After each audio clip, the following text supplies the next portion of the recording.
पाकिस्तानची भीतीनं झोप उडाली।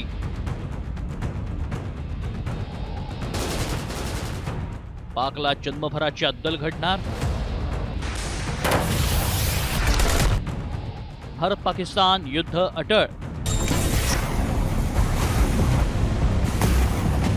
पाकिस्तानी दहशतवाद्यांच्या मुसक्या आवळण्याची भीष्म प्रतिज्ञा पंतप्रधान नरेंद्र मोदींनी घेतली।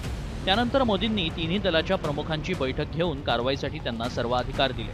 मात्र सर्व अधिकार दिल्याची बातमी पाकमध्ये वाऱ्यासारखी पसरली आणि पाकिस्तानची झोप उडाली।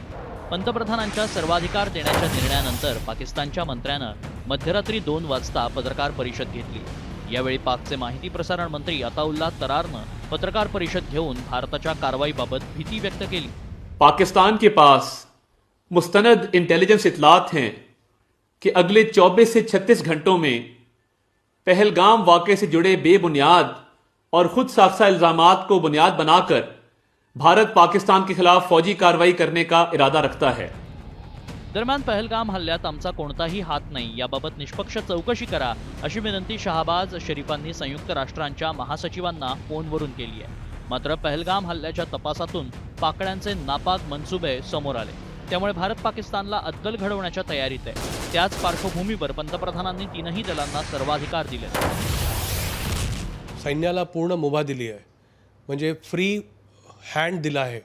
जनरली इतकं फ्रीडम एका सैन्याला मिळत नाही। पूर्ण मुभा देणं म्हणजे तुम्ही आपलं प्लॅनिंग करा, तुम्ही आपलं सैन्य ठरवा, तुम्ही आपलं टार्गेट ठरवा आणि जसं म्हटलं जातं choice of place and time will be your on choosing.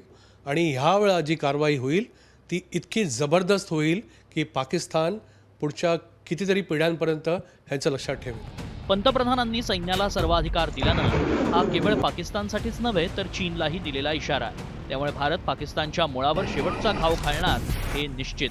त्यामुळे पाकिस्तानचा बुरखा आणि त्याचे नापाक इरादे जगासमोर आलेत। पाक मंत्र्यांकडून पोकळ धमक्यांना तशी सुरुवात झाली आहे आणि आता या धमक्यांना चोख प्रत्युत्तर देण्याची वेळही आली आहे। ये नया भारत है, ये सुनेगा नहीं, घुसेगा और मारेगा। कैमरा पर्सन गणेश कानडे सह वैदेही गाणेकर, साम टीव्ही न्यूज, पहलगाम।